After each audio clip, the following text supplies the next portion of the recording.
C'est bon?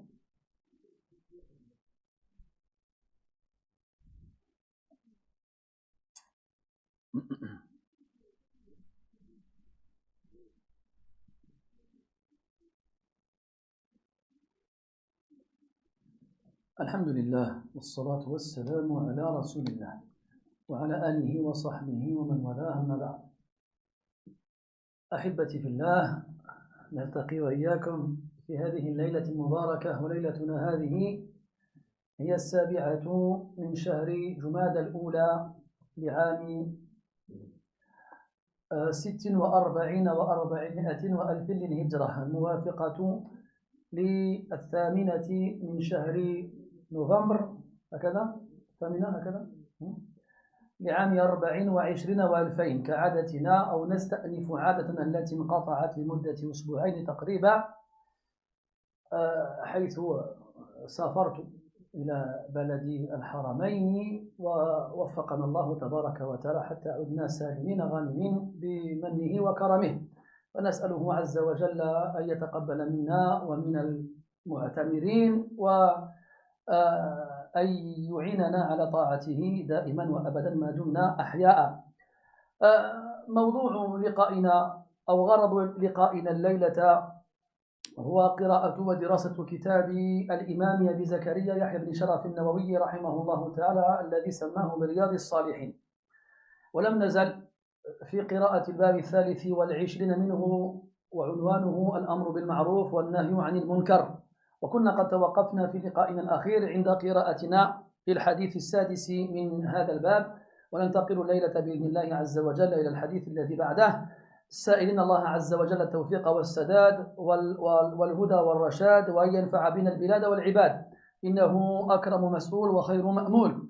Mes très chers frères, nous nous retrouvons dans cette 7e nuit du mois de Jumada al-Oula de l'an 1446, c'est-à-dire le 8 novembre 2024. Si je ne me trompe pas, on est bien 8 novembre, c'est ça, hein?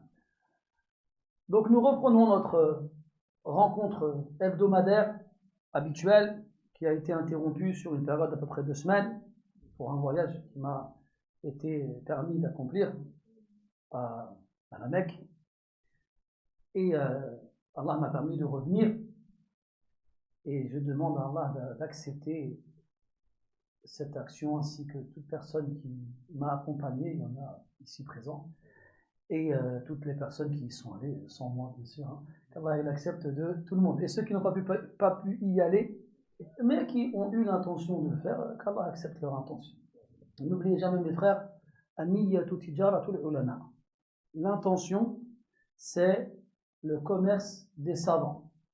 Tablughu niyyatu ma la yablughu al-amal. C'est-à-dire que l'intention va atteindre ce que l'action ne va pas forcément atteindre. Donc ne te prive jamais d'avoir des intentions. Innama al-a'malu bin-niyyat. Les actes ne valent que par les intentions. Wa innama likulli imri'in ma nawa. Et tu seras rétribué pour tes bonnes intentions, même si tu ne peux pas les faire. Donc ne te prive jamais. Si demain je te dis tu veux faire le hajj, dis-moi oui. Même si tu as moins 64 dans ton compte en banque. Si je te dis non, on part en Umrah, tu veux avec nous, tu me dis oui. Dis oui tout le temps qu'on te propose le khair, dis toujours oui. Aie toujours l'intention de le faire, et même si tu ne peux pas le faire, tu es récompensé. Donc, je reviens à notre introduction classique. Donc, comme chaque vendredi soir, nous nous retrouvons afin de lire et d'étudier ensemble le livre de l'imam Abu Zakaria Yahya ibn Sharaf al-Nawawi rahimahullah, livre qu'il a intitulé Riyad al-Salihin, le jardin des vertueux. Toujours dans le 23e chapitre de cet ouvrage, il est intitulé l'obligation d'ordonner le bien et d'interdire le mal.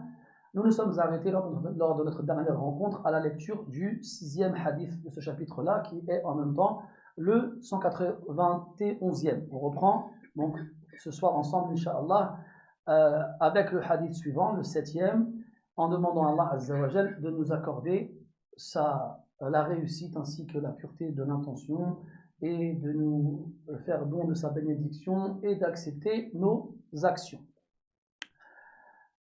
قال رحمه الله تعالى: 7 عن أبي سعيد الخدري رضي الله عنه عن النبي صلى الله عليه وسلم أنه قال: إياكم والجلوس في الطرقات، فقالوا يا رسول الله ما لنا من مجالسنا بد نتحدث فيها.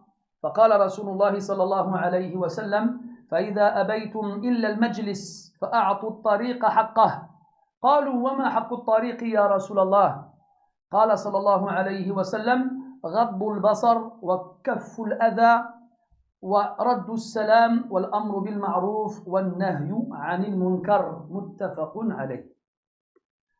يروي لنا أبو سعيد رضي الله عنه هذا الحديث الذي فيه قاعدة عظيمة من قواعد الشريعة، وهي حقوق الطريق.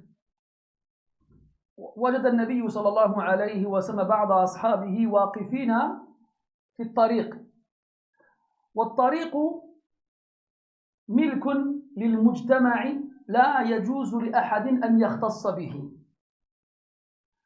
والمقصود بالاختصاص أن يقف فيه بحيث يمنع ويؤذي المارين والساكنين.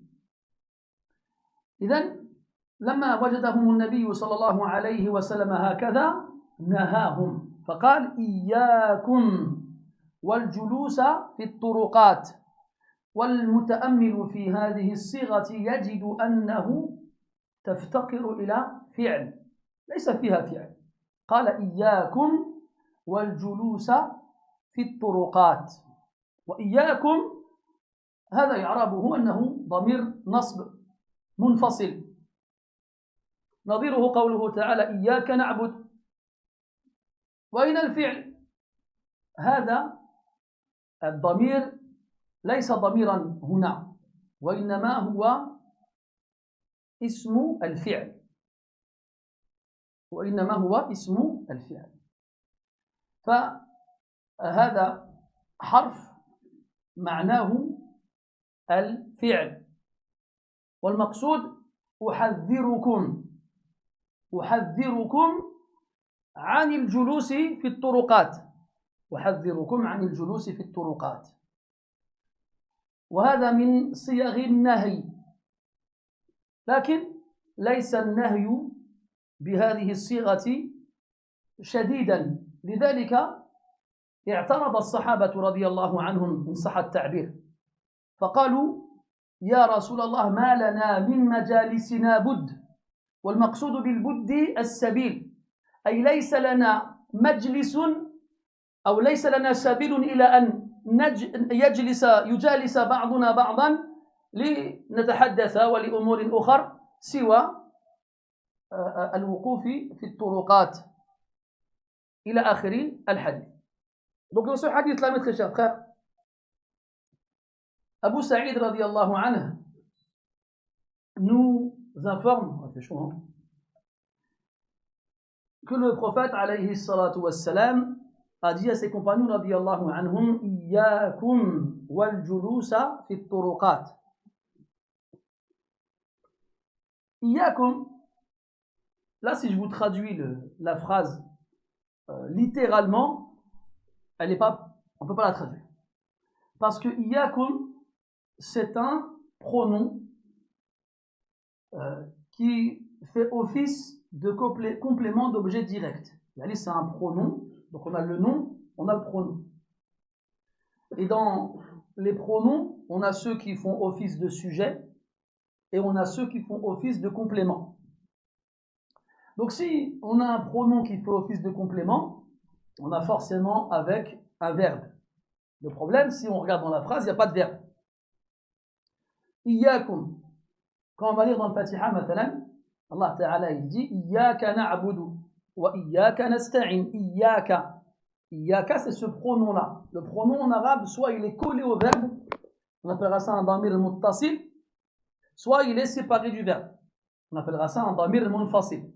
Soit il a la fonction du nom qui joue le rôle du sujet, on l'appellera damir al-raf', soit il aura la fonction du pronom qui subit l'action, damir al-nasb. Et dans Iyyaka na'budu, on a inversé la place des mots. Na'budu, c'est un verbe. Nous t'adorons. Nous adorons. Na'budu, on dit tout seul. Na'budu, nous adorons. il manque le pronom toi. C'est iyaka. On traduira nous t'adorons. Mais si on a inversé la place des phrases, des mots pardon dans la phrase, parce que dans une phrase verbale on a le verbe puis le complément, c'est pour indiquer un sens supplémentaire, l'exclusivité. Ça veut dire quoi? Nous n'adorons que toi. Iyaka na'bud. D'accord? Donc iyaka ici c'est un pronom qui a le rôle de quoi? Ah ça, je les ai perdus. Je vous êtes comme ça en train de dire, ouais, c'est vrai, il a raison. En vrai, du complément, voilà, avec du complément d'objet direct, celui qui subit l'action. Ici, le hadith il commence par iyyakum. La différence entre iyyakum et iyyaka, c'est juste la fin. Ka c'est singulier, kum c'est pluriel. Merci. Donc est-ce que ici je vais faire la même réflexion pour comprendre la phrase? Non, ça n'a rien à voir. Iyyakum ici, c'est pas un pronom séparé du verbe qui joue le rôle du nom qui subit l'action. Mais c'est quoi alors? En fait, ici, il a juste l'apparence du pronom, mais il n'a pas son sens. Son sens, c'est quoi? C'est ce qu'on appelle ismul fi'l. Alors là, ismul fi'l, c'est toute la biblique en arabe aussi. C'est un nom qui a le sens du verbe, mais qui ne ressemble ni à un nom ni à un verbe. Alors, iyyakum ici, il a un sens. C'est un sens qui se rapproche de l'interdiction. Je dis iyyaka an tadhhaba hunak.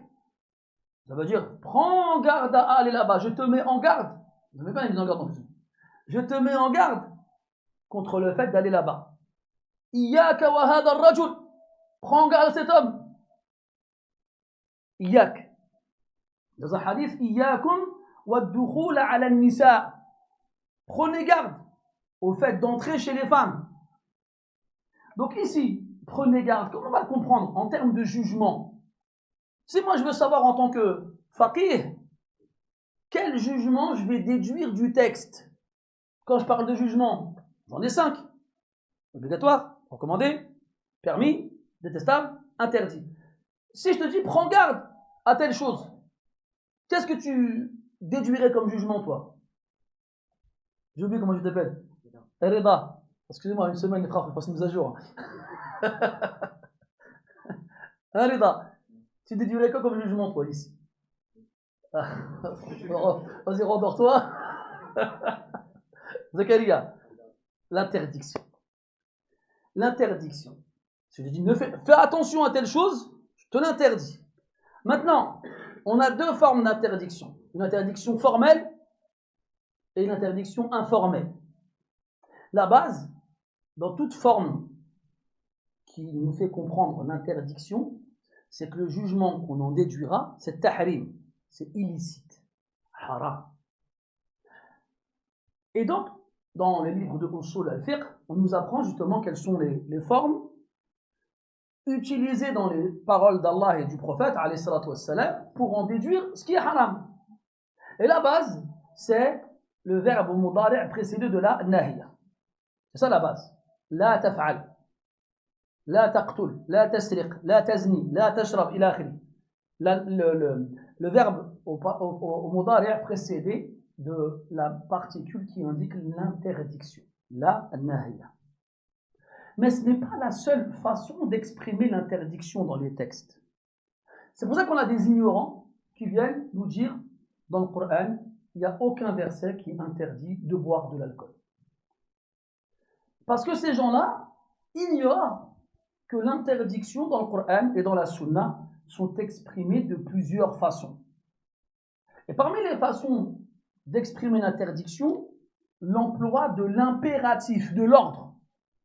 Je vais utiliser l'obligation pour exprimer l'interdiction. Comment je peux faire ça? Avec le verbe ijtanib. Ijtanaba, pour ceux qui ont des notions en arabe, tu reconnais le mot janb.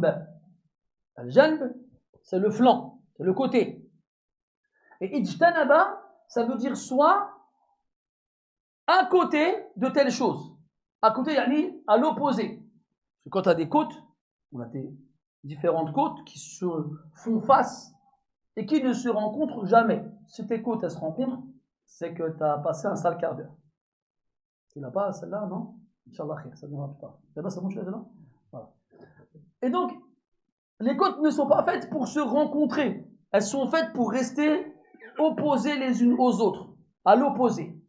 Quand je te dis ijtanib, ça veut dire la chose que je te demande de ijtanib, elle doit être là et toi tu dois être là. D'accord? Ça fait partie des formes les plus éloquentes et les plus explicites dans l'interdiction. Et dans le Coran, quand Allah parle de l'alcool, il dit fajtanibuhu la'allakum tuflihun. Il emploie ce verbe-là. Alors les mêmes petits malins viennent nous dire non, mais ijtanaba, en français ils nous disent comment? Comment ils traduisent ijtanib en français? Évite. Évite, c'est mignon. Évite de t'asseoir. C'est pas formel. Mais c'est l'inverse. Ijtanib, c'est encore plus formel que ne fais pas. Et la preuve, Allah dans le Coran, il emploie ce verbe-là pour des choses sur lesquelles il n'y a aucun doute dans leur interdiction. فَاجْتَنِبُوا الرِّجْسَ مِنَ الْأَوْثَانِ وَاجْتَنِبُوا قَوْلَ الزُّورِ وَالرِّجْسَ إلى آخره نعم فَاجْتَنِبُوا الرِّجْسَ مِنَ الْأَوْثَانِ. Et éloignez-vous, soyez à l'opposé de l'impureté des idoles. C'est détestable, les idoles, ou c'est le pire des péchés? C'est le pire des péchés. وَاجْتَنِبُوا قَوْلَ الزُّورِ, le faux témoignage. C'est un grand péché aussi. Il faut bien comprendre ces choses-là. Et parmi les façons d'exprimer l'interdiction, l'emploi du verbe, plutôt de ismul fi'l, iyyaka wa kada. Prends garde à telle chose. Donc ici on n'emploie pas le verbe iyyaka, mais le ism ici, le nom, il a le sens du verbe. Ismul fi'l al-amr. Maintenant qu'on sait qu'il indique l'interdiction, et on sait que l'interdiction, elle a deux jugements potentiels, soit l'illicite, soit le makruh, le détestable. La base, c'est qu'il indique l'illicite. Mais on peut passer de l'illicite au détestable si on a des éléments dans le texte qui nous permettent d'opter pour cette option. Et c'est effectivement le cas ici. Donc on reprend la parole. Iyyakum wal julusa fi turuqat. Donc prenez garde, si on traduit littéralement encore une fois, au fait de vous asseoir dans les rues. Quand il dit le julous ici, est-ce qu'il faut comprendre ici le fait de ne pas être debout? Non. Là, quand on parle de julous, on parle de stationner. Comme on dirait nous, de squatter. C'est-à-dire de rester à un endroit sans bouger. Comme si on était assis, même si on ne l'est pas. Donc ici, le prophète, alayhi salatu wassalam, il a trouvé certains de ses compagnons, radiyallahu anhum, stationnés sur la rue, sur la voie publique, en train de discuter. Donc quand il dit le julous, il ne fait pas forcément référence à la réalité du terme qui veut dire assis. Mais il vise le fait de rester à un endroit sans le quitter. Ça le principe. Donc il a trouvé un groupe de ses compagnons, radiyallahu anhum, dans la rue, à l'extérieur, sur la voie publique, debout, en train de discuter. Et il les a mis en garde contre le fait de rester dans la rue, debout, à discuter. Et on va voir après pourquoi. Donc, c'est ça la base. Il les a trouvés dans la rue, en train de discuter, et il les a mis en garde contre le fait de rester debout dans la rue, en train de discuter. Et là, les Sahaba, radiyallahu anhum, ils ont émis une objection. Quand je dis objection, c'est à prendre avec des pincettes, bien entendu. Mais en gros, ils ont voulu dire au prophète, alayhi salatu wassalam, que s'ils étaient amenés à rester dans la rue et à discuter dans la rue, c'est qu'ils n'avaient pas d'autre choix. Ils ont dit, Ya Rasulallah, ma lana min majalisina budd. C'est-à-dire, al-budd en arabe, il ma'na salim. En arabe, quand on dit budd, ça veut dire une voix. Tu as sûrement entendu la budda min kada, qu'on traduira par obligé, tu vas faire ça. La budd. Et si on traduit littéralement la budda, il n'y a pas de voix. En gros, ce qu'on dirait nous, il n'y a pas moyen. La budd, c'est l'équivalent de il n'y a pas moyen. No way. Avec mon accent du Texas. Il n'y a pas moyen. ils disent au prophète, nous n'avons pas d'autres moyens pour nos rencontres, si ce n'est de nous voir dans la rue. Ma lana min majalisina budd. Nous n'avons pas d'autres endroits, d'autres voies qui nous permettent de nous rencontrer. أين يجتمع الناس في ذلك الزمان؟ في البيوت، في الأسواق، في المساجد، وفي الطرقات. ولكل من هذه الأماكن غرض يخصهم. Où est-ce que les gens se réunissaient auparavant? Chez eux, dans les mosquées, dans les marchés et dans les rues. Et chacun de ces endroits-là, il a une fonction qui lui est propre. Al-Buyut, les maisons, يجتمع فيه المرء بأهله. والغالب على الناس في ذلك الزمان الفقر وقلة ذات اليد. فلا يمكن لأحد منهم أن يستضيف أصحابه في بيته مخافة أن يضيق على أهله من أهل البيت من زوجة وأولاد وبنات. فلذلك لم يكونوا يجتمعون في البيوت إلا أصحاب البيوت الواسعة التي يمكن فيها الاجتماع بالناس مع عدم التضييق على السكان. Quant aux maisons, les gens en général ne s'y retrouvaient pas. Parce que la plupart des gens à l'époque étaient pauvres ou n'avaient pas beaucoup de moyens. Et dans leur maison, il y avait qui? Leur famille.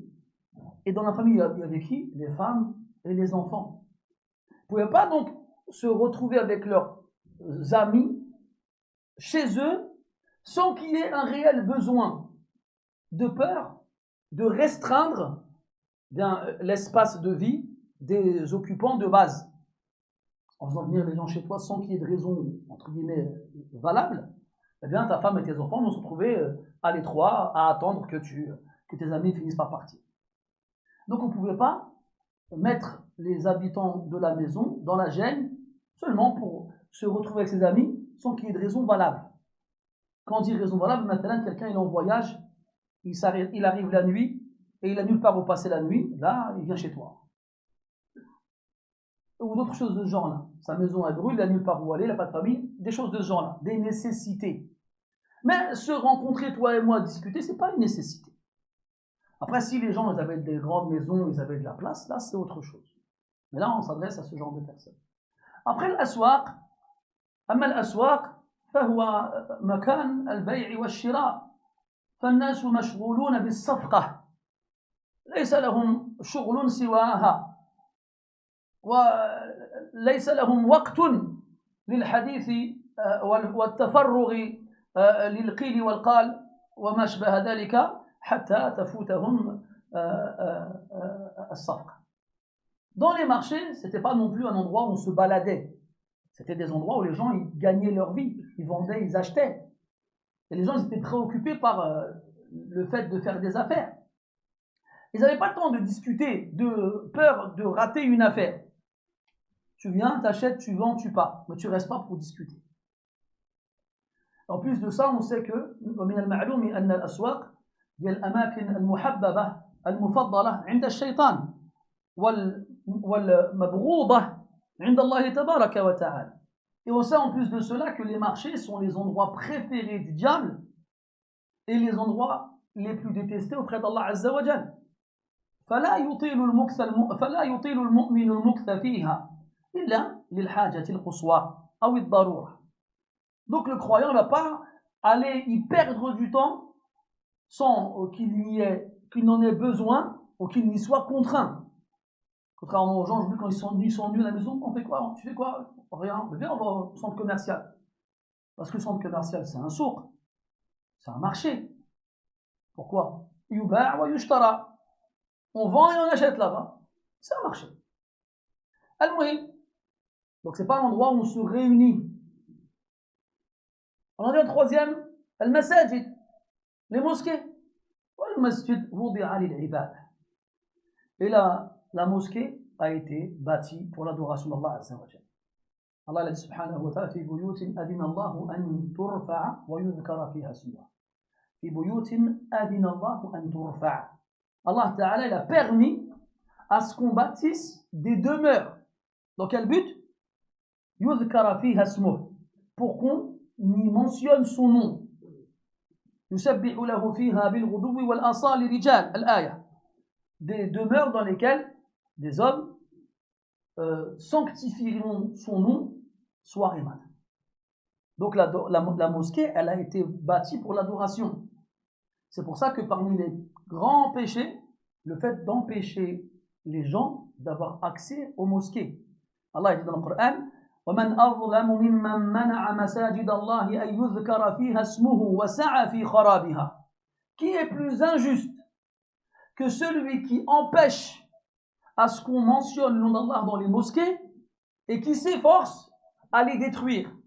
Quand on parle de destruction, ici on ne parle pas seulement de destruction concrète, réelle. La fermer et empêcher les gens d'y avoir accès sans la détruire, c'est une forme de destruction. Et donc ce sont des grands péchés que d'agir ainsi. Et toutes les adorations, et pas seulement la prière, à l'heure de la prière, sont concernées par l'adoration. C'est-à-dire que si maintenant, comme là actuellement, on a fait les Isha, ça y est, dans certaines mosquées, nous aurons dit quoi? C'est notre nasso. Nous aurons dit allez dormir. Mais là, alhamdoulilah, on nous laisse. On remercie les responsables pour cela, même si, normalement, c'est normal. Mais aujourd'hui, ce qui est normal est devenu exceptionnel. Et ce qui est anormal est devenu normal. Est devenu normal. Donc on ferme les mosquées tout le temps, c'est pas grave, c'est normal. Mais qu'une mosquée elle reste ouverte après l'heure de la prière pour qu'on puisse apprendre notre religion, c'est devenu exceptionnel. Et c'est pas normal. Al-Muhim, donc normalement, la mosquée, on n'est pas censé s'y retrouver pour discuter. Même s'il existe des exceptions. Il ne faut pas que ça devienne une habitude. Dans l'imam Muslim, il rapporte dans son hadith, dans son sahih, pardon, que les sahaba radiyallahu anhum ba'da طلوع الشمس كانوا يجتمعون في المسجد ويتحدثون فيه بأمور الجاهلية وربما حدث بعضهم بشيء أضحك به القوم ولم يزد النبي صلى الله عليه وسلم على أن يتبسم وربما أنشد بعضهم بعض الأبيات الشعرية ولم ينكر النبي صلى الله عليه وسلم عليهم ذلك. Il a été rapporté par les musulmans rahimahullah ta'ala que lorsque le soleil se levait dans la mosquée, les sahaba se réunissaient. Mais là, il est important que tu comprennes une chose. Ils ne se sont pas réunis en étant à l'extérieur. Et ils ont visé la mosquée pour se réunir pour cet intérêt-là. Non, ils y étaient déjà. On a dit après le lever du soleil. Donc ils y étaient à quel moment? Pour le Fajr. Et ils sont restés jusqu'au lever du soleil. Pourquoi? Enfin, de faire des dhikr et des du'a. Quand le soleil s'est levé, là, ils ont discuté. C'est-à-dire que les moments qui doivent être utilisés dans l'ibada à la mosquée ne doivent pas être utilisés dans autre chose que ça. Après ce moment-là, ils se sont retrouvés à la mosquée, ils étaient dispersés, un était ici, un était là-bas, il était se sont réunis les uns autour des autres, et ils ont commencé à discuter. Et le prophète, il a vécu à cette salam. Et ils commencent à se raconter leurs histoires d'avant, avant l'islam. Moi, avant l'islam, j'ai fait ci. Moi, avant l'islam, j'ai fait ça. Et il y en a même certains qui racontaient des histoires marrantes qui faisaient rire tout le monde. Et le prophète, sallallahu alayhi wa sallam, il souriait, il riait pas, il souriait. Mais il ne leur interdisait pas. Il y en a même certains d'entre eux qui déclamaient des vers de poésie, sans que le prophète ne leur interdise, alayhi wa sallam. On a aussi des hadiths, comme quoi ils mangeaient dans la mosquée. Les pauvres, ils vivaient dans la mosquée. Le mariage était célébré à la mosquée, il a akhirihi. La janaza était faite à la mosquée, et plein d'autres hadiths de ce genre-là. Le shahid, c'est quoi? C'est que la mosquée, effectivement, est à la base bâtie pour l'adoration d'Allah Azza wa Jalla. Ce qui ne veut pas dire que d'autres activités sont exclues. Non, elles sont permises et tolérées. Mais il ne faut pas en faire une base. Je ne sais pas si vous vous souvenez, il y a quelques temps ça, sur Internet, on a vu une vidéo qui tournait. Il y avait des jeunes qui, je ne sais pas, ils faisaient des galipettes dans la mosquée, ils s'amusaient dans la mosquée. Et là, comme d'hab, Sur Internet, tout le monde trouve un moyen de donner son avis, même si son avis, on s'en fiche. Part de ce principe-là, mon frère. Ton avis, on s'en fiche. D'accord? Donc, c'est pas la peine de raconter ton avis sur Internet. Mais bref, les gens se sont obligés de le faire. Alors, on voit des jeunes à la mosquée en train de faire des galipettes, en train de s'amuser, tout ça. Et là, les gens se sont indignés. Allah al-Musta'an, il ne respecte pas la mosquée, c'est quoi ce comportement? Il est akhiri. On m'a montré cette vidéo, on m'a demandé ce que j'en pensais. Je leur ai dit, si vous saviez, moi, les galipettes que j'ai fait à la mosquée, j'ai fait des galipettes à la mosquée, ouais, on a joué à chat, on a fait du jiu-jitsu brésilien. On a pris le Coran. On vit une époque, mes frères, je préfère voir des jeunes faire des galipettes à la mosquée que les voir faire des galipettes dans la cité. Au moins, il y a la mosquée. Il va voir des gens prier, des gens prendre le mushaf, il va voir des gens apprendre le Coran, il va voir des gens apprendre certaines choses, et tôt ou tard, il va s'y mettre lui aussi. Laisse-le juste dans cette ambiance-là. C'est pas grave. Mais frère, il faut remettre les choses dans leur contexte. En 2024, et voir des jeunes à la mosquée, voilà, c'est extraordinaire. C'est un miracle. C'est encore mieux que voir quelqu'un marcher sur l'eau ou voler dans les airs. Et ça, les gens ne comprennent pas. Donc c'est pas grave. Tant qu'ils trouvent un moment opportun et approprié pour faire ces choses-là, et à côté, ils font la prière en groupe à la mosquée. Masha'Allah, c'est déjà une très bonne chose. Marra, il fait son tasbih, son dhikr. Ou bien il reste avec ceux qui en font. Allah dit dans le Coran, وَاصْبِرْ نَفْسَكَ مَعَ الَّذِينَ يَدْعُونَ رَبَّهُم بِالْغَدَاةِ وَالْعَشِيِّ. Allah n'a pas demandé au prophète de rester avec ceux qui le mentionnent soir et matin. Eh bien reste avec eux, yah. هم الجلساء لا يشقى بهم جليسهم. Reste avec eux. S'ils restent avec nous, masha'Allah, tabarakallah. Même s'ils font rien. Même s'ils font des galipettes. Et après, bien sûr, il ne va pas faire des galipettes toute sa vie. Viens, vas-y. Connais Fatiha à toi? Vas-y, récite-la-moi, bismillah. Et il te la récite et tu lui corriges. Un jour, tu le corriges un verset. Voilà, tu vas faire attention à ces erreurs-là. Demain, tu viendras, on te fera le deuxième verset. Au lieu de dire, sortez d'ici, vous n'avez rien à faire ici, on n'est pas ici pour s'amuser. Si vous saviez le nombre de personnes qui ont osé virer des jeunes de la mosquée. Mais ces jeunes, après, ils vont aller où, billah alaykoum? Ils vont aller où?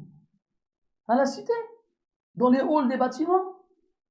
Ils vont se retrouver dans les centres commerciaux à tourner, puis voler, ou bien ils vont se retrouver dans des boîtes de nuit. Je crois que dans les boîtes de nuit, on va leur dire de partir. Oh, on va leur dire de partir. Quand tu as une tête comme ça, c'est pas possible. Mais, si, quand je dis ça, bien sûr, je plaisante, mais ce que je veux dire, c'est que, où ils vont, billah alaykoum, s'ils sont pas là? Ils vont où? Le moins pire des cas, il rentre chez lui, il fait rien. C'est pas bon. Et le pire des cas, il se retrouve à vendre de la drogue, ou bien à faire le pu quand les voitures de police passent, ou bien à chercher des filles dans la rue, ou bien pire encore que ces choses-là, comme je n'ai pas besoin de vous les expliquer. Et toi, dans ces circonstances-là, tu oses dire à un jeune qui veut venir à la mosquée de partir? Subhanallah. Qu'est-ce que tu vas dire à Allah sur la résurrection? Tu vas dire quoi? Est-ce que tu es sorti déjà aller voir les jeunes et tu leur as demandé de venir à la mosquée? Donc, ni tu les laisses, tu leur demandes de venir à la mosquée, et quand ils viennent, tu leur demandes de partir. Avec quel visage tu vas rencontrer Allah Azza wa Jalla? Eh Wallah, mes frères, après, il a dit, sallallahu alayhi wa sallam, il a dit parmi les gens, min al-nas, man ja'alahu Allah, mafatiha lil khayr, maghaliqa lil shar. ومنهم من جعلهم مغاليق للخير مفاتيح للشر. Allah, il a fait de certaines personnes des clés qui ouvrent les portes du bien et qui ferment les portes du mal. Et il a fait d'autres des clés qui ouvrent les portes du mal et qui ferment les portes du bien. Efforce-toi d'être une clé qui ouvre les portes du bien et qui ferme les portes du mal. Et prends garde au fait d'être une clé qui ouvre les portes du mal et qui ferme les portes du bien. Donc on a dit les mosquées. Et enfin, les rues. Les rues, mes frères, c'est ce qu'on appelle les biens sociaux. Ça appartient à tout le monde et ça appartient à personne. Ça appartient à tout le monde dans le sens où on est tous libres de s'y rendre. Et ça appartient à personne dans le sens où on ne peut pas en faire sa propriété privée. Je ne peux pas me mettre dans la rue et empêcher les gens de passer et dire c'est à moi, qu'est-ce qu'il y a? Même si beaucoup de gens le font. On n'a pas le droit de faire ces choses-là. Et donc, si on est amené à s'arrêter dans la rue, il faut que ce soit pour une raison légitime. Je sais pas moi, par exemple, quelque chose est tombé, on le ramasse, ou bien réparer le trottoir, ou bien. Un milliard de raisons valables et diverses et variées. Voilà qu'on s'arrête, on discute, c'est tout, là. Et là, c'est pour ça que le prophète il leur a dit, alayhi wassalam, ne vous arrêtez pas dans les rues pour discuter. Mais eux, ils ne discutent pas à la mosquée, ils ne discutent pas dans les marchés, ils ne discutent pas dans les maisons, et puis, ils sont des humains. Ils ne peuvent pas passer leur temps toujours à parler de ibada et de tijara. On a d'autres choses qui nous préoccupent. Et ça nous fait du bien de parler avec les gens qui ont les mêmes préoccupations. Et puis on peut s'aider les uns les autres. Dans le hadith, quand ton frère il te demande conseil, donne-lui le conseil qu'il te demande.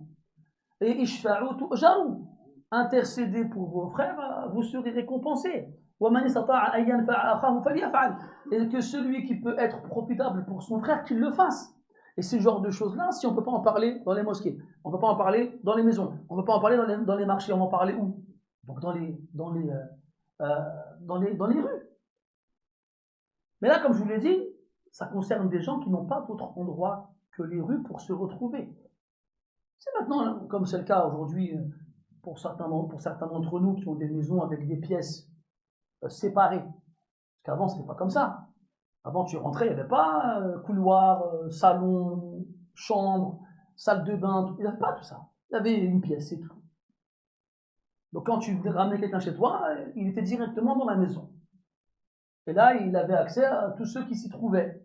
Ce qui était une gêne et un dérangement pour les autres. Vous ne pouvez pas les ramener à la maison.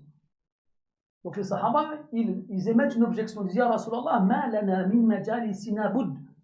On doit se réunir pour X raisons et on n'a pas d'autres endroits pour le faire. Et c'est ça qu'on appelle as-sarif anit tahrim. As-sarif, c'est l'élément qui détourne du caractère illicite. On a dit qu'au départ, iyyakum, ça indiquait l'interdiction.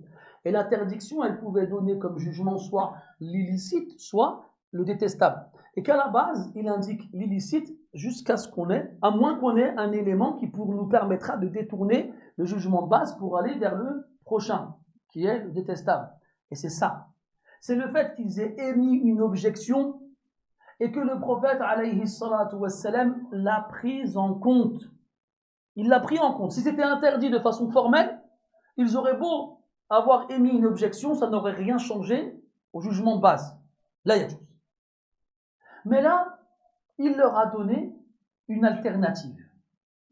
Il leur a dit, alayhi salatu wassalam, فَإِذَا أَبَيْتُمْ إِلَّا الْمَجْلِسِ أَبَا يَأْبَى أَيْ رَفَضَ. Si vous refusez, aba, ça veut dire refuser. إِلَّا الْمَجْلِسِ, vous refusez tout sauf le fait de vous réunir, qu'il en soit ainsi. En gros, réunissez-vous. Donc il leur a permis de se réunir alors qu'à la base il leur avait interdit. Au départ il leur a interdit sans y mettre de conditions, sans y mettre d'exception. C'était la base. Mais les Sahaba radiyallahu anhum avaient besoin de cela. C'est comme dans l'autre hadith où le prophète sallallahu alayhi wa sallam nous parle de la sacralité de la ville de la Mecque. Il dit la yu'dadu shawkuha wa la yuqta'u shajaruha wa la yunaffaru sayduha wa la yultaqatu luqatatuha ila akhirih. Il a dit alayhi salatu wassalam qu'à la Mecque on n'arrache pas les plantes, on ne coupe pas les arbres. Et là son oncle Al-Abbas radiyallahu anhu lui dit illa al-idkhir, sauf al-idkhir, c'est un arbre dont il se servait pour faire les toits de leur maison. Vous savez, ils prenaient les branches et ils en faisaient des toits. Et ils se servaient aussi des feuilles pour d'autres choses. Il a demandé au prophète de faire une exception avec l'idkhir. Le Rasul il a dit illa al-idkhir. Il a accepté cette, comment dirais-je, intrusion de l'Abbas où il lui demande de faire une exception avec al-idkhir de par le fait qu'ils en ont besoin. Donc les Sahaba radiyallahu anhum, lorsque le prophète leur interdisait une chose, si dans cette chose-là il y avait quelque chose de nécessaire, alors il lui disait. Et si le prophète il estimait que cette nécessité elle était réelle, alors il en faisait une exception à l'interdiction. Et là, tu comprends une règle importante, c'est que si les Sahaba radiyallahu anhum n'ont pas émis d'objection vis-à-vis d'une interdiction pour une raison ou pour une autre, c'est qu'il n'y a pas à en avoir. C'est qu'il n'y a pas à en avoir. À moins qu'il y ait une daroura. La daroura, c'est l'action, si tu ne la fais pas, il va t'arriver un mal. L'action, si tu ne la fais pas, il va t'arriver un mal. Et regarde, par exemple, vous connaissez le jugement de la veuve. La veuve n'a pas le droit, pendant 4 mois et 10 jours, de sortir de chez elle. Et durant ces 4 mois et 10 jours, elle n'a pas le droit de se faire belle, de se maquiller. Et il y a une femme qui vient voir le prophète, alayhi salatu wassalam, elle dit, ma fille est en période de deuil. Et elle a une conjonctivite. Est-ce qu'elle peut se mettre du ithmid? L'ithmid, c'était une poudre noire qui mettait dans leurs yeux, le kohl, comme on le connaît tous, qui avait des propriétés médicinales, qui soignaient ce genre de maladie.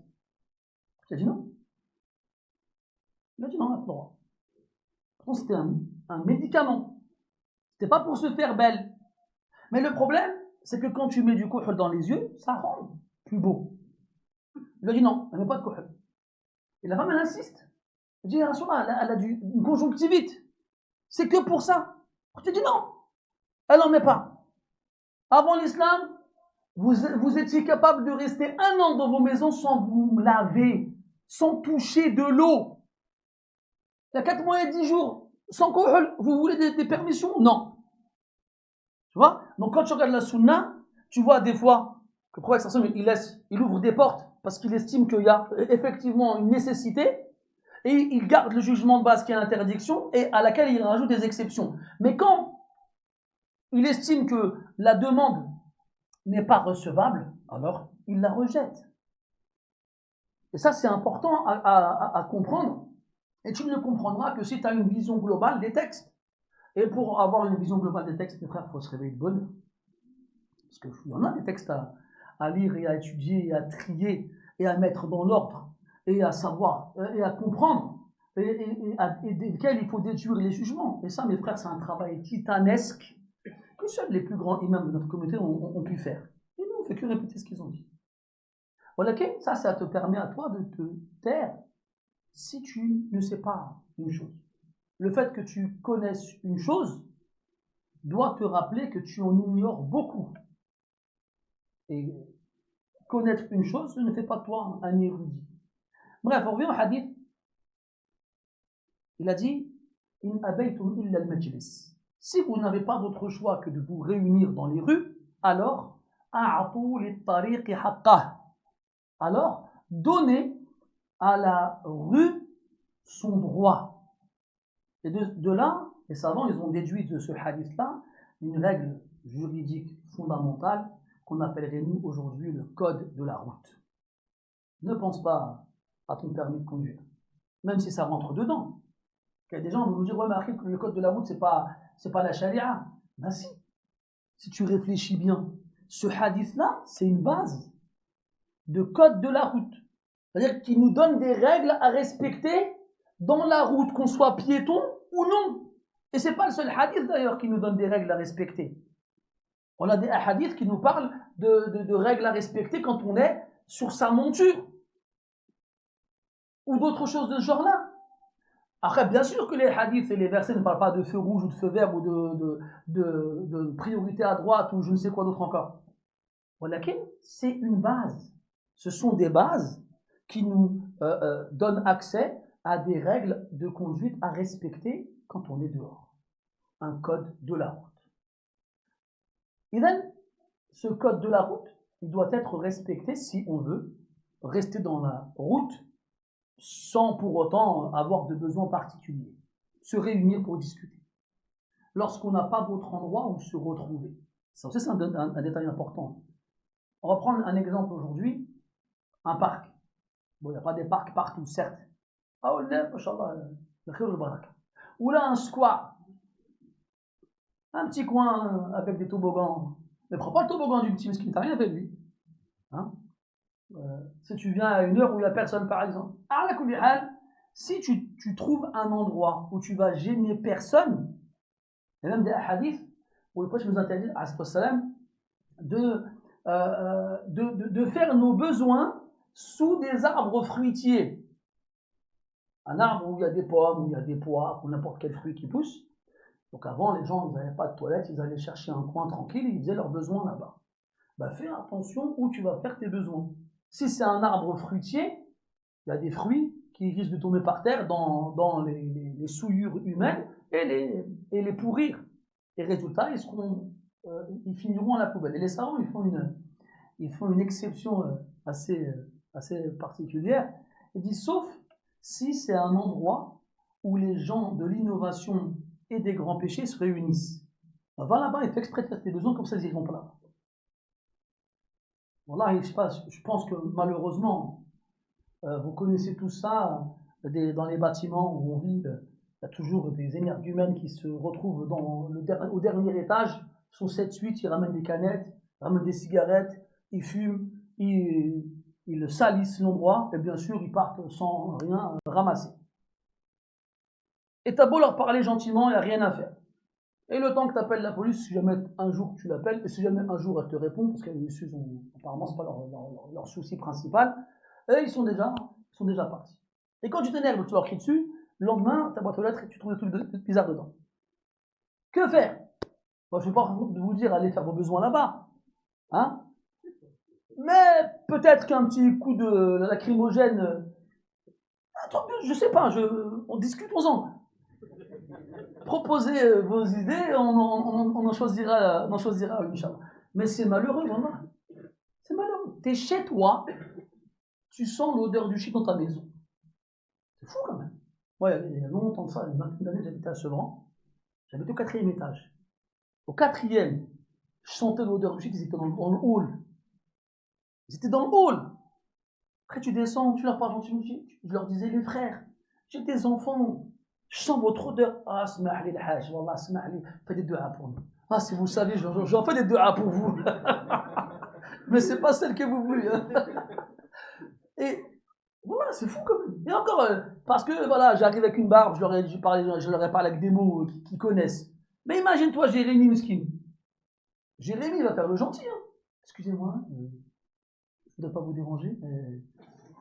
L'odeur quelque peu dérangeante de vos émissions gazeuses atteignent mon humble demeure. Quoi? La vie de ma mère, tu vas voir, ça va finir comme ça. C'est pas grave. Parce que tu crois que Jérémy va descendre, il va voir 16 Maghrébins, 16 Africains, et tu crois qu'il va leur dire quelque chose? Là, du coup, vous voulez un verre de thé? On sait pas, vraiment, on sait pas. C'est une catastrophe dans quelle situation nous vivons.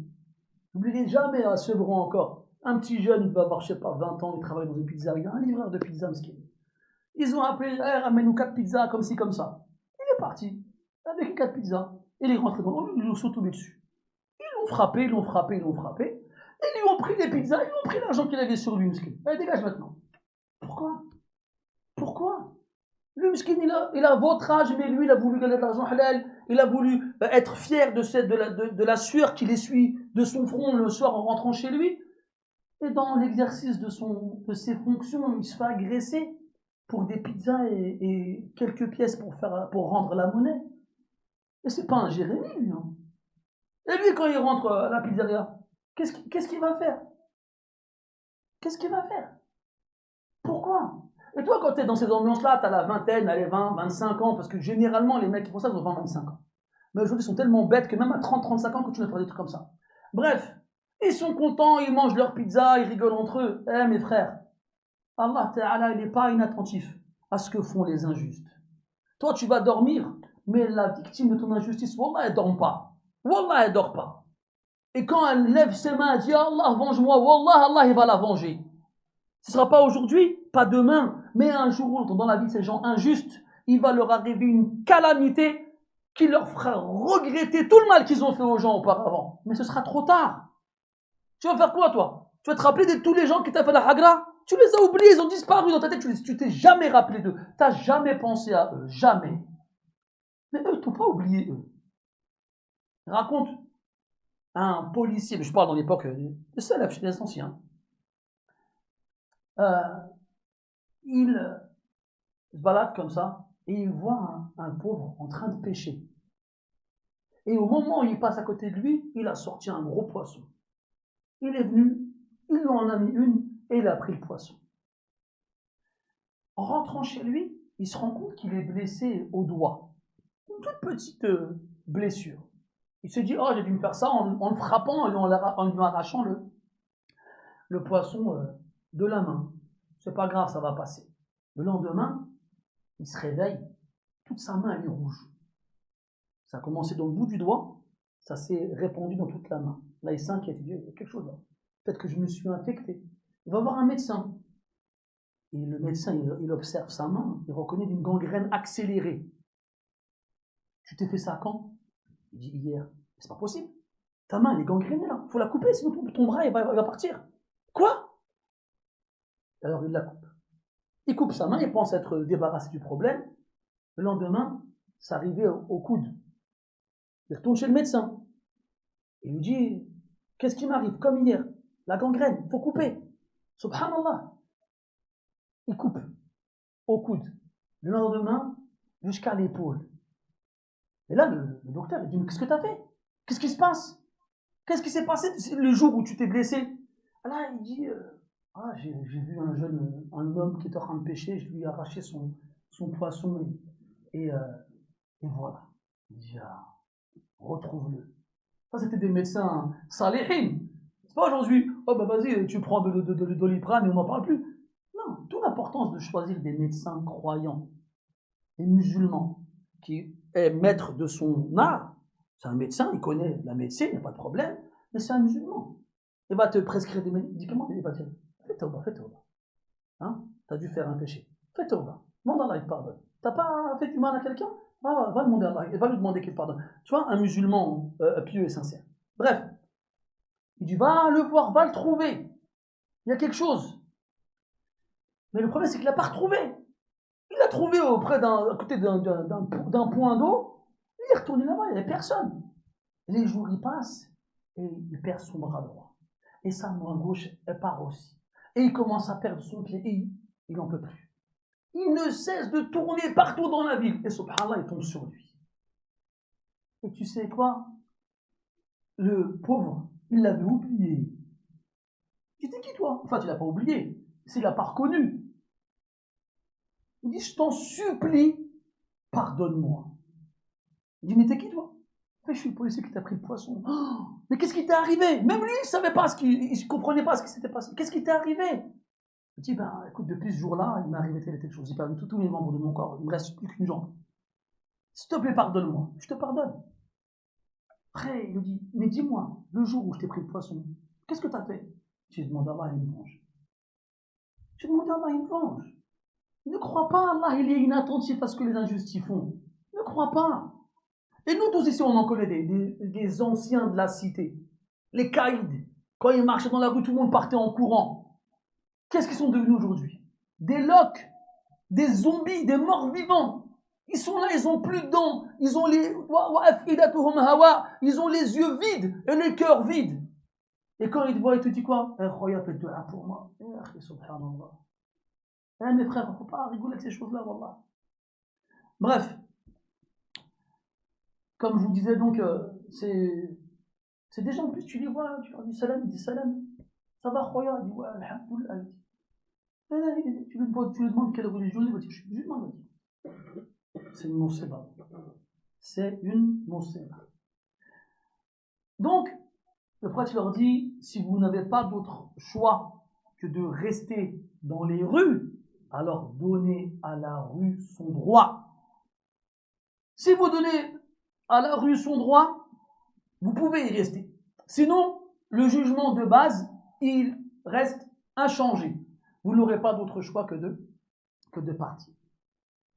Là, les Sahaba, radiyallahu anhum, demandent c'est quoi les droits de la rue? وما حق الطريق يا رسول الله. Et là, il en donne 5. غض البصر. غض البصر, baisser le regard.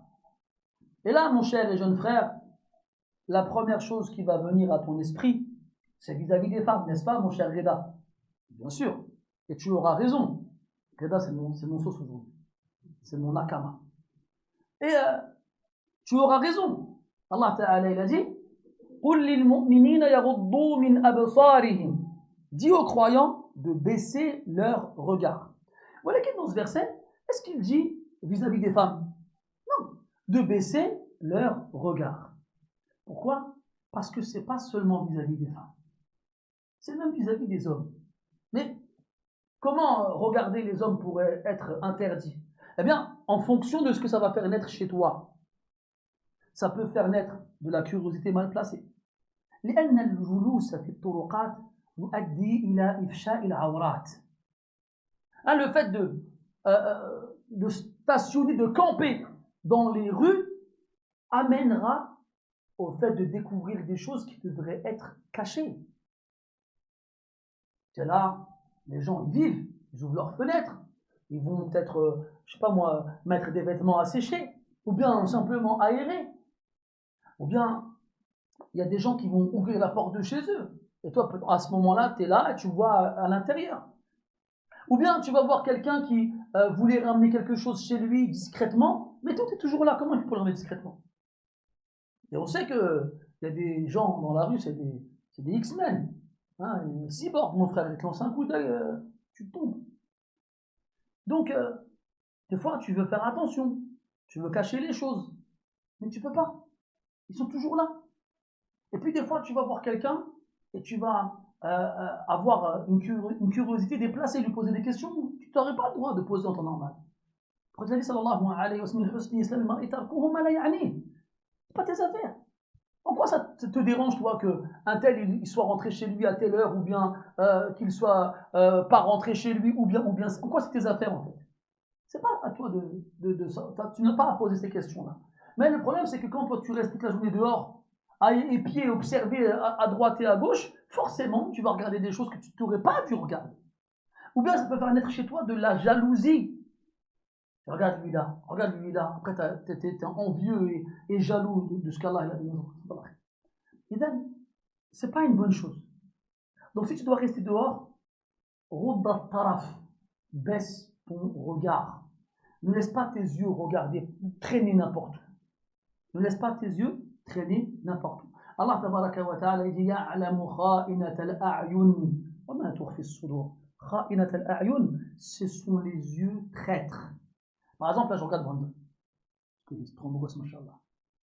Mais je peux très bien regarder lui et regarder aussi derrière le frère qui est juste derrière toi. Même si je te regarde dans les yeux, j'arrive à regarder le frère de toi qui me fait un hochement de tête. Des fois, tu es là avec les gens dehors dans la rue, ça va Reda, tu vas bien et tout ça, et au moment où Reda y parle, il y a quelqu'un qui passe derrière. On laissera le quelqu'un anonyme. Et moi, ce quelqu'un, je l'ai remarqué dans ma vision périphérique, merci, le Byakugan. Reda, lui, il sait pas il y a qui derrière. Et moi, je lui parle, tu vois, Reda, et je fais exprès de lui parler, et en fait, j'ai réussi à développer une vision qui me permet de voir derrière. Donc lui, je lui fais croire que je le regarde, mais c'est pas lui que je regarde, en fait, je regarde ailleurs. Ou bien je fais la technique de regarde là-bas, il le regarde là-bas, et moi pendant ce temps, je jette un coup d'œil. Les regards traîtres. Reda, il n'a pas vu. Mais Allah, il voit. Ces regards-là, Allah Ta'ala ne lui échappe pas. Et dans l'autre verset, non pas dans l'autre verset, dans la parole du poète, Al-Qahtani, rahimahullah, il disait إن الرجال الناظرين إلى النساء مثل الكلاب تطوف باللحمان. Les hommes qui regardent les femmes sont comme des chiens qui tournent autour de la viande. Et soit tu as les moyens de te marier. Tu vois une femme qui te plaît, tu vas voir son tuteur, tu la demandes en mariage, tu te maries, ils vécurent heureux et eurent beaucoup d'enfants. Soit tu n'auras que tes yeux pour pleurer. Et tu vas rentrer chez toi, et très souvent, ça finit dans les péchés. Donc c'est une des raisons qui a justifié le fait de baisser son regard, et de faire attention à ce qu'on voit. Si tu étais resté chez toi, tu aurais été préservé de ces tentations. Et Allah, il sait qu'elles sont nombreuses aujourd'hui. Encore plus aujourd'hui. Parce que déjà, les femmes, elles sortent, mais elles ne sont pas seulement présentes à l'extérieur, mais elles se mettent en valeur. Elles se parfument, elles se maquillent, et elles s'habillent de façon à ce qu'on les remarque. Et toi, tu es là toute la journée en train de regarder à droite et à gauche, après tu dis quoi? Oh la fitna, mais reste-toi mon frère. Pourquoi tu t'exposes à la fitna, après tu te plains de la fitna? Reste chez toi. Après, si tu peux pas, tu travailles, tu vas à l'école, tu n'as pas le choix, baisse ton regard. Et évite. Il disait Rabi' ibn Khuthayn, rahimahullah ta'ala, quand il y a des femmes qu'il croisait dans son chemin, il fermait les yeux et il s'aidait avec le mur comme ça. Et les femmes, quand elles le voyaient, elles croyaient qu'il était aveugle. Elles disaient Na'udhu billahi min al-'ama. Elles demandaient à Allah de les protéger de la cécité. Elles croyaient qu'il était aveugle. Et tu crois, Rabi', il a vu des femmes comme toi, tu les vois dans la rue? Tu penses que c'était habillé comment ces femmes qu'il a vues? Comment tu penses que c'était habillé? Bien sûr. Comme ta grand-mère au bled. Et pourtant, il a fermé les yeux et il s'aidait avec le mur. Sufyan al-Thawri, après la prière de Fajr, le jour de l'Eid, après le Ramadan, il a dit, mes frères, on va commencer ce jour avec une action méritoire. Je dis, laquelle? Il a dit, baissez le regard. Parce qu'il y avait la salat l'Eid après la prière de Fajr. Et les femmes, elles viennent. La première action avec laquelle on va commencer ce jour, baisser le regard. Ça, mes frères, c'est des époques où les femmes ne sont pas découvertes. Qu'est-ce qu'ils auraient dit aujourd'hui? Qu'est-ce qu'ils auraient dit, mes frères? Et then, première chose, the first rule, Raddul Basar, baisser le regard. Là, on en a perdu combien de pourcents, Mohamed? Machallah, t'es gentil. J'allais dire 80. Non, déjà, c'est difficile. Voilà, ça m'arrive, des fois, je suis avec des frères, et c'est des jeunes, machallah, qu'on considère comme des pieux. Parce qu'on a vu que de la piété, machallah, tabarakallah. Maintenant, ils sont jeunes, ils sont célibataires, ils veulent se marier. Et, qaddarallah, ils n'arrivent pas à se marier. Pourtant, ils font les causes, mais ils n'ont pas encore trouvé les chaussures à leurs pieds. Et des fois, tu sens des regards un peu pesants. Tu connais le hadith avec Al-Fadl ibn Abbas, le frère de Abdullah, bien sûr. Tu connais le hadith, hein, Hamza? Pendant le Hajj, il est sur sa chamelle, et son cousin, Al-Fadl, il est assis derrière lui. Et Al-Fadl, il était très beau, comme toi, Brandon, machallah. Et comme toi, Mohamed aussi. Comme toi, Yassine, on parle tous faire. Et donc, vous êtes tous beaux, machallah. Et donc, il y a une femme, elle vient poser une question au prophète, et elle voit la Abbas, il regarde comme ça. Et la Abbas, il la voit, il regarde comme ça. Et quand il a fait quoi? Il a pris avec sa main, il a détourné le visage de Al-Fadl. Et le Fadl est retourné, regardez. Et il lui a remis une deuxième fois. Et ainsi de suite. Tu vois? Et donc, tu sais, là, je te dis, ouais, il y a des frères, des fois, tu sens un regard un peu trop pesant dans une certaine direction. Tout à l'heure, je te dis, c'était subtil. Il y en a, ils n'ont pas de subtilité, ils s'en fichent, les gants, ils prennent, ils les balancent, c'est pas comme ça. T'es là, t'es pas là, c'est pareil. Arrête, des fois, nous, on est durs. Arrête, t'as quelle heure? Faut pas faire les durs. On est tous des humains, mes frères. Hein, et des fois, quand tu es dur avec les gens, on risque d'être dur avec toi. Et Allah a dit كَذَلِكَ كُنْتُم مِّن قَبْلُ فَمَنَّ اللَّهُ عَلَيْكُمْ. Ah, vous étiez comme ça vous aussi auparavant, si on n'est pas encore aujourd'hui. Et donc, si ton frère il a ce genre de comportement, prends en compte son âge, sa situation, sa difficulté à se marier, et bien sûr, avec douceur, ordonne-lui le bien, interdis-lui le mal. Et c'est comme ça, celui avec le fadl, tu prends son achevé et tu le tournes de l'autre côté. Ou là, prends-le par l'épaule et pars avec toi dans la direction opposée. Mohim, fais ça avec douceur et sagesse. Donc, Raddu al-Basar wa Kaffu al-Adha. Raddu al-Basar, si vous voulez continuer à parler dessus, on pourrait parler dessus longtemps. Mais, what time is it? Ça fait combien de temps que ça a commencé là? 1h05? Ça va. Ça va, hein? Tranquille? Vous n'avez rien à faire? C'est bon. Et donc, deuxièmement, kaful adha. Kaful adha yahtamilu ma'nayayn. Kaful adha, c'est repousser le mal. Et il y a deux sens possibles. Le premier, an takuffa an-nas an adhaka lahum.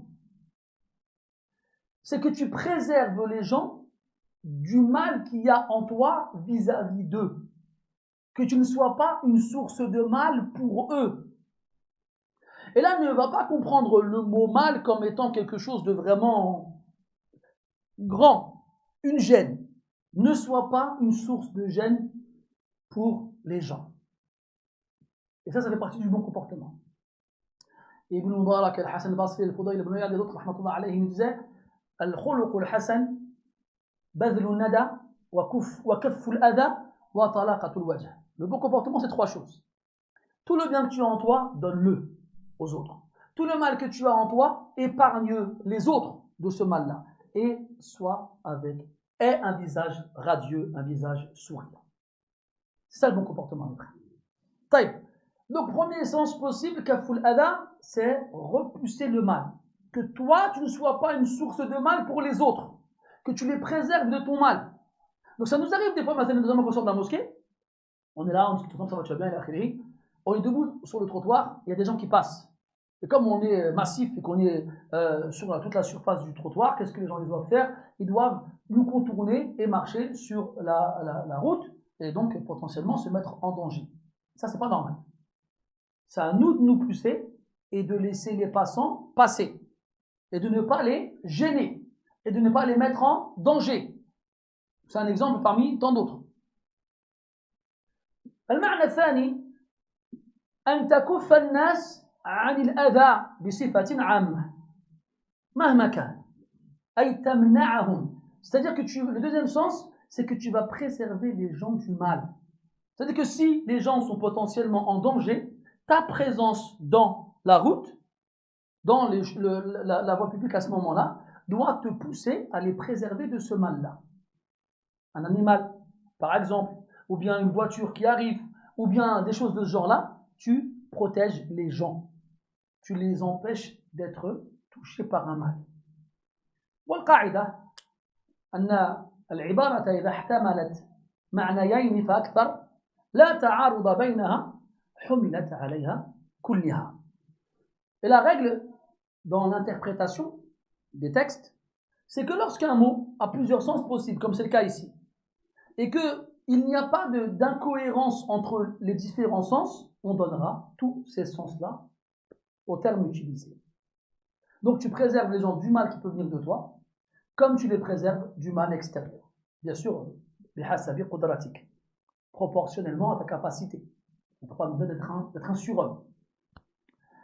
Troisième chose, raddu as-salam. Raddu as-salam wa lam yaqul ifsha'u as-salam. Il a dit répondre au salam. Et il n'a pas dit donner et répondre, répondre et répondre. Il a dit répondre au salam et il n'a pas dit répandre le salam. Tu n'es pas à l'origine. C'est pas à toi de dire salam à tout le monde dans la rue. C'est bien, c'est recommandé, mais c'est pas une obligation. في حديث عبد الله بن السلام رضي الله عنه قال عليه الصلاة والسلام يا أيها الناس أفشوا السلام وأطعموا الطعام وصلوا بالليل والناس نيام تدخلوا الجنة بسلام أو كما قال عليه الصلاة والسلام. Il a dit sallallahu alayhi wa sallam, oh vous les gens, répandez le salut et nourrissez les gens et priez la nuit quand les gens dorment, vous rentrerez au paradis en sécurité. Donc ici il a dit afshu as-salam, répandez le salam. C'est un ordre ou pas? C'est un ordre. La base dans l'ordre, c'est l'obligation ou pas? L'obligation. Et pourtant, les savants sont unanimes sur le fait que répandre le salam n'est pas obligatoire. Par contre, ce qui est obligatoire, c'est d'y répondre. Allah dit dans le Coran وَإِذَا حُيِّيتُمْ بِتَحِيَّةٍ فَحَيُّوا بِأَحْسَنَ مِنْهَا أَوْ رُدُّوهَا. Lorsqu'on vous salue d'une quelconque salutation, alors répondez avec une salutation meilleure qu'elle ou bien équivalente. Donc c'est la réponse au salam qui est obligatoire et pas le fait de le passer, même si le fait de le passer est très recommandé. Donc si tu es dehors et que les gens, d'ailleurs, dans un environnement musulman normal, les gens se saluent les uns les autres quand ils se croisent dans la rue. Et en particulier ceux qui stationnent. Quand les gens y passent, l'habitude chez les gens dans les pays musulmans, c'est qu'ils se saluent. Comme dans le hadith, al-mar yusallimu ala al-qa'id. Celui qui est de passage, il salue celui qui est statique, qui est arrêté. Donc, ici il nous salue, on répond au salam. Pourquoi il a insisté sur ce point-là? Parce que al-ghalib, en général, إذا كثر الناس وألقوا عليهم السلام ملوا الرد فتركوه وبالتالي وقعوا في المحظور. Pourquoi? Parce qu'en général, ils sont dans la rue, ils sont en train de discuter, et les gens ils passent, ils viennent, ils partent. Et à chaque fois, salam alaikum, alaikum salam, salam alaikum, alaikum salam, salam alaikum. À la fin, ils vont se lasser et ils vont le délaisser. Et résultat, ils vont tomber dans l'interdiction car tu n'as pas le droit de ne pas répondre au salam. Alors, ta présence à l'extérieur serait une cause pour que tu fasses des péchés. Ne reste pas dehors. Donc là, le fait de se réunir pour discuter n'est pas une raison suffisante pour nous permettre de rester dehors si on tombe dans le péché. Waraddu as-salam. Et enfin, al-amru bil ma'ruf wa an-nahyu 'anil munkar. Ordonner le bien et interdire le mal. ولأجل هذين الأمرين أورد المصنف رحمه الله تعالى هذا الحديث في هذه الترجمة. Et c'est pour ces deux éléments-là, les deux derniers sur les 5, que l'auteur rahimahullah a cité ce hadith dans ce chapitre. Parce que dans le chapitre de quoi? Dans quel chapitre on est? Al-amr bil ma'ruf wa an-nahy 'anil munkar. Ordonner le bien et interdire le mal. والغالب أن الناس إما أن يكونوا في بيوتهم وإما أن يكونوا خارجها. فإذا كانوا خارجها صدرت منهم أفعال قد تكون مخالفة لما أوجبه الشرع أو نهى عنه الشرع. Car les gens, soit ils sont chez eux, soit ils sont à l'extérieur. Et qu'ils soient chez eux ou à l'extérieur, ils font des actions. Et leurs actions, elles seront soit bonnes, soit mauvaises. Donc s'ils sont chez eux à l'abri des yeux des gens, alors ils seront responsables de leurs actes. À l'extérieur, quand ils seront sous les yeux des gens, ils restent bien sûr responsables de leurs actes, mais ils donnent à ceux qui sont présents aussi une responsabilité. Et cette responsabilité, c'est de quoi? Leur ordonner le bien, leur interdire le mal. Donc si on les voit délaisser une obligation, on doit leur en parler. Et si on les voit faire une interdiction, on doit leur interdire. Et tout en respectant toutes les règles qu'on a vues jusqu'à présent, en rapport avec le fait d'ordonner le bien, d'interdire le mal. Avec science, avec sagesse, avec prise en considération des répercussions, et là, akhirihi. Mais si tu restes dehors toute la journée, et que tu vois le munkar, le mal, où tu vois les obligations délaissées par les gens, et tu fais celui qui n'a rien vu, alors, anta mas'oul bayna yaday Allah azza wa jalla. Tu seras interrogé devant Allah subhanahu wa ta'ala. يقول لك ما منعك أن تأمر بالمعروف وما منعك أن تنهى عن المنكر. Qu'est-ce qui t'a empêché d'ordonner le bien et d'interdire le mal? Bien sûr, lorsque tu rentres dans les conditions qui te permettent de le faire. Et si tu étais resté chez toi, loin de ce genre de spectacle, tu aurais échappé aux reproches. Et là, tu comprends pourquoi on ne cesse de répéter il ne faut pas aller à la recherche d'informations qui ne te concernent pas. Combien de fois tu regardes dans la journée des choses qui se passent à des kilomètres de toi, des choses mauvaises, et répréhensibles et interdites. Tu les regardes comme ça ne fait pas vibrer en toi un poil. Alors que dans ces images que tu as été chercher ou qu'on t'a envoyé, la loi d'Allah n'est pas respectée. Que ce soit dans les obligations ou dans les interdictions. Et là, en allant chercher ces images-là, tu te mets dans les responsabilités. Et le moins que tu puisses faire, c'est de détester le mal avec ton cœur. Mais on s'est trop habitué à ce genre d'images. On les cherche. On les cherche. Combien de temps les gens y passent aujourd'hui sur TikTok? Vous savez, quand TikTok s'est sorti, je me suis dit, c'est pas possible que ce truc-là, il marche. J'avais encore foi en l'humanité. Je me dis, c'est pas possible. Des fois, on est ensemble avec différentes personnes. Je vous jure, mes frères, dans le Masjid al-Haram à Mecca, j'ai vu des gens faire des TikTok. J'étais devant le Haram, j'ai vu une jeune fille. Elle avait un niqab, hein. J'ai reconnu la forme de ses yeux qu'elle était asiatique. Elle a pris son téléphone, et puis elle s'est fait un selfie comme ça en faisant une pause. Et c'est marrant parce qu'elle avait un niqab. On ne voit pas ta tête. Mais elle a quand même fait le truc. Et c'est un exemple parmi tant d'autres. Faites tawaf. Ils comptent le nombre de téléphones. Les gens, ils sont en tawaf, ils sont sur WhatsApp en train de montrer la Kaaba aux gens à qui ils parlent. Et ce qui m'a, je sais même pas comment qualifier ce sentiment, ce qui me rendait fou, c'est qu'il y a des hommes qui parlent avec des femmes, j'imagine c'est leur sœur ou c'est leur femme, mais pas de problème, je n'accuse rien ni personne.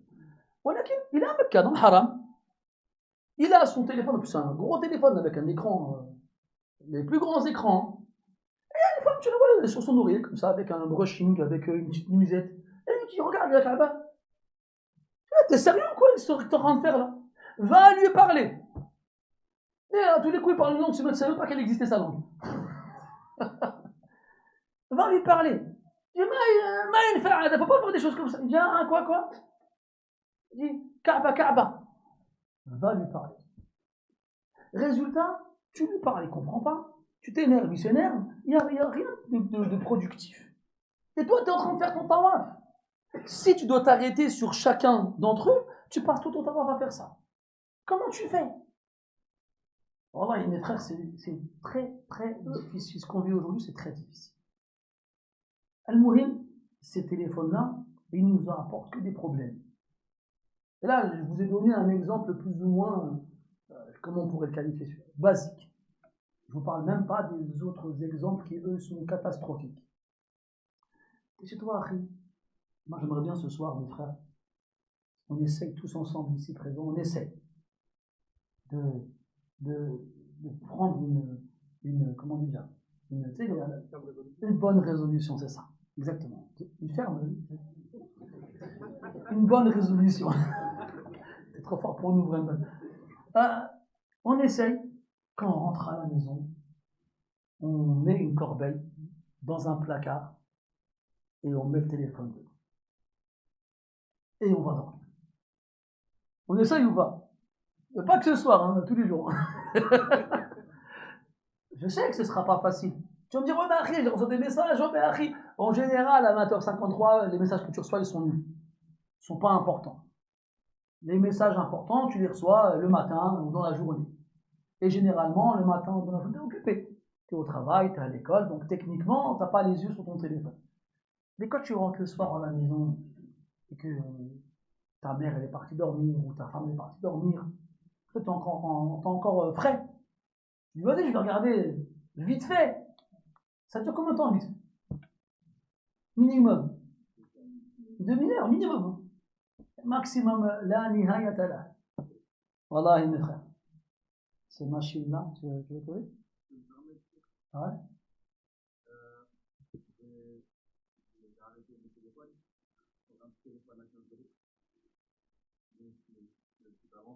Ah. Instinctivement, naturellement, une liberté du cœur, la liberté de ton œuvre, et même toi, toi-même, naturellement, va passer plus de temps avec ta mère, avec ta famille. Voilà. Ça va te débloquer. C'est vrai. Tu as raison, je suis tout à fait d'accord avec toi. Après, les comment ils s'appellent, les drogués, quand ils veulent. Ah, mais attends, je peux pas parler. Je ne vais pas tout faire. Bien, un drogué, quand il veut arrêter la drogue, la désintoxication, elle n'est pas la même pour tout le monde. Tout dépend du degré d'intoxication. Mais dans tous les cas, c'est une réalité absolue. Parce qu'en fait, on ne se rend pas compte, tu as employé un mot important, c'est la liberté.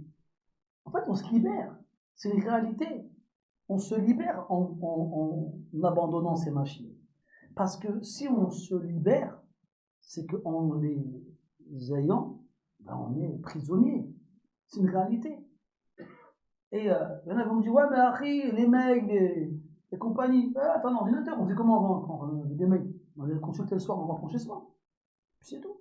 Bref, je sais que ce que je vous dis, c'est difficile. J'en suis le premier conscient. J'en suis le premier conscient. Et voilà il faut vraiment se dire une chose. Ces appareils-là ne nous aident pas. Tu vas me dire, ouais, mais Harry, il y a des applications, machallah. C'est vrai. Il y a des applications Astaghfirullah aussi. Et les applications Astaghfirullah, hein, elles ont plus de pouvoir que les applications Masha'Allah. Pour la plupart des gens. Parce qu'il y a des gens, ils ont le Muslim Pro dans leur téléphone. Ils ont Mawaqit. Peut-être même ils ont une application Hisn al-Muslim ou bien Riyad Salihin. Mais à côté, il y a l'autre là. C'est quoi l'autre? TikTok. TikTok, elle suffit pour détruire ta vie. Cette application, elle est diabolique. Elle est démoniaque. Et le simple fait que le pays d'où il vient, c'est la Chine, elle l'a interdit aux enfants et à certaines parties de la population. C'est comme les créateurs de Facebook et de tous ces trucs-là. C'est les premiers à te dire, nos enfants, on ne veut pas qu'ils s'en approchent. Steve Jobs, le créateur de l'iPhone, il n'en a pas donné à ses enfants. Là, quand même, tu devrais te dire, attends, il y a un truc bizarre quand même. On veut nous détruire, on en est conscient, mais ça nous va. Ça nous va. Et là, tu passes ton temps à regarder des gens qui se filment et qui parlent d'eux.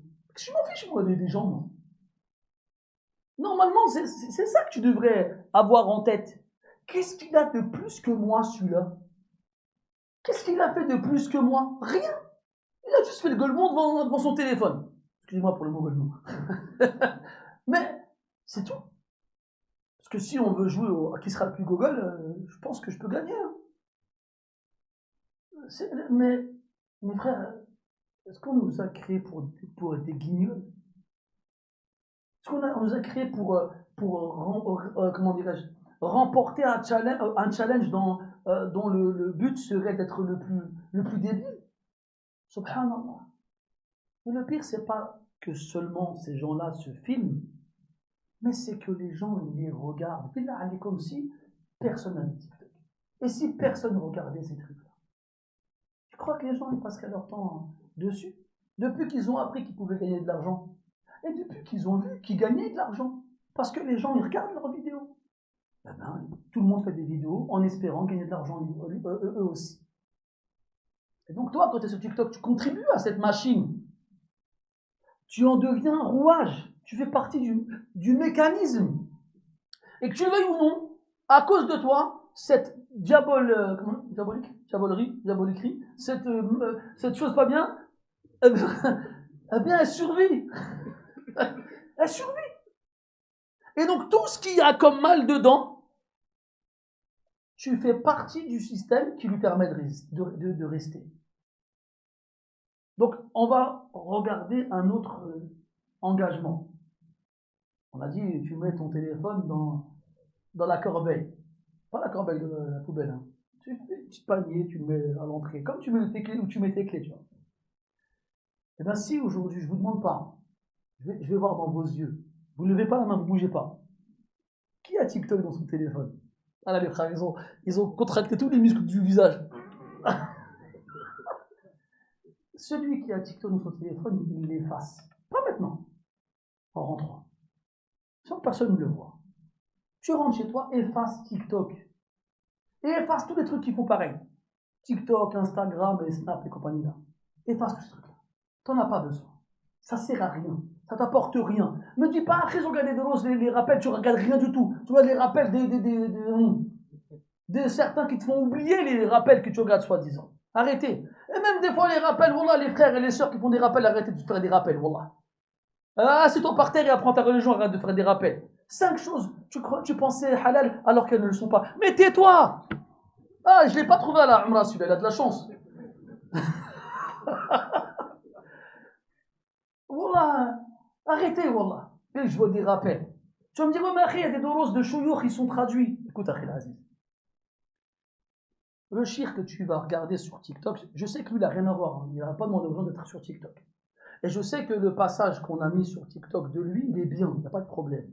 Voilà, c'est quoi? C'est 30 secondes, 1 minute, 2 minutes, en sous-titré. Je te le dis, mon frère, tu ne vas pas construire ta religion avec des petits morceaux qui durent 2 minutes. Même si le savant qui parle, c'est le plus grand des savants. Comprends bien ça, mon frère. Ta religion, ta foi, tu l'as bâtie avec ce qu'on appelle du ta'sil. Tu construis ta foi. Tu l'as construit avec une aqida salima, avec du fiqh, avec une ma'rifa bil ahkam. Tu l'as construit avec une croyance saine, avec une connaissance des jugements relatifs à tes actes, à toi. Parce que j'en connais moi des gens qui regardent des rappels tous les jours. Si je lui pose une question sur les ablutions, je ne sais pas y répondre. Et ensuite, cette goutte de bien dans cet océan de mal, il change quelque chose? On voit les gens qui consomment le dîn comme ça. Ça n'a pas d'impact sur eux. Parce que ce n'est pas du concret. C'est à consommer sur place. Ce n'est pas comme ça qu'on construit sa foi, mes frères. Allah tabaraka wa ta'ala, il a révélé le Coran en 23 ans. Pourquoi? Pour raffermir ton cœur. Ce dîn, ce Coran, il est azim. Cette religion, elle est azim. Elle ne s'apprend pas avec des petits maqati' qui durent 30 secondes sur TikTok. Elle s'apprend comme les musulmans l'ont toujours fait depuis toujours, par terre, dans la mosquée. C'est ça qui construit une religion. Ce n'est pas la consommation sur TikTok de petits passages traduits avec un en fond sonore. C'est quoi ces trucs-là? Des fois, ça m'arrive de voir des machaïrs respectables et honorables, ils ont mis des derrière eux comme ça. Vous n'avez pas honte? Allah nous sta'an. Donc, mes frères, pour finir, ce hadith azim, qui est le code de la route. Le code de la route qui te permet de stationner dans les rues sans être dans le péché. 5 choses.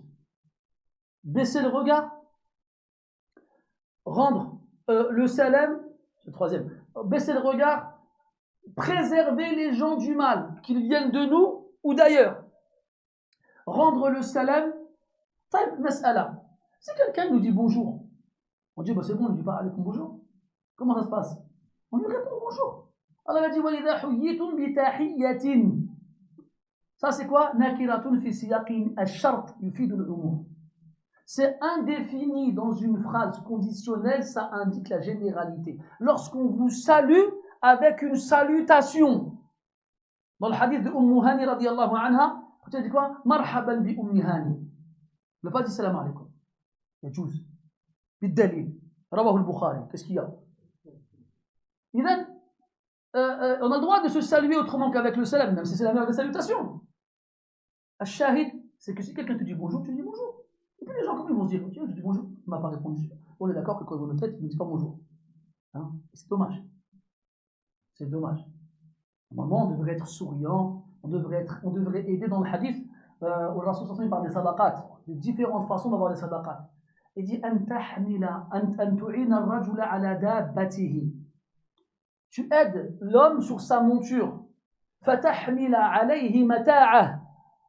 Tu prends ses affaires et tu lui portes. Combien de fois on voit des dames, elles sortent de leur voiture avec plein de sacs? Madame, vous voulez que je vous aide? Elle dit non, c'est bon. Elle va voir ta tête, elle dit non, c'est bon, merci. Et l'autre dit, moi j'appelle la police. Parce que malheureusement, c'est ce qui s'est passé. Qu'est-ce qu'ils font qu'ils ont peur de nous, ces gens-là, aujourd'hui? Parce qu'ils ont eu des mauvaises histoires avec des gens qui nous ressemblent. Il faut, voilà, la responsabilité qui pèse sur nos épaules, elle est lourde, mes frères. Et celui d'entre nous à qui Allah il permettra de changer ça, il aura une énorme récompense. Tu vois des gens qui ont besoin d'aide, tu les aides. Une vieille dame qui veut traverser la route, ou bien qui a des sacs qui sont lourds, tu vas l'aider. Ou bien quelqu'un il veut se garer, il n'arrive pas à se garer, tu dis, tu lui fais... Hein?